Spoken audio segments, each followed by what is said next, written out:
Hi everyone, this is Joe with My Things to Do. Wasn't I adorable?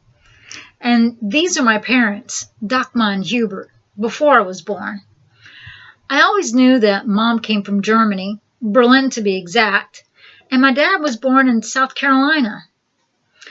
But it wasn't until my wife, the one getting the massage, and my daughter, the masseuse, bought me the Ancestry DNA for my birthday that I knew more about my ancestry.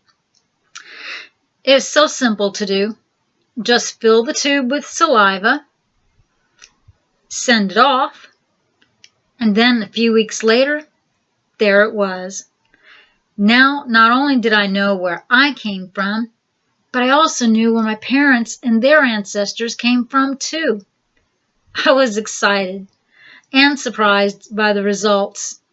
And at the moment, traveling to each country, well, it's just not that feasible. So I'm going to do the next best thing. Stay tuned for my culinary travels through my DNA. And if you're new to my channel, subscribe.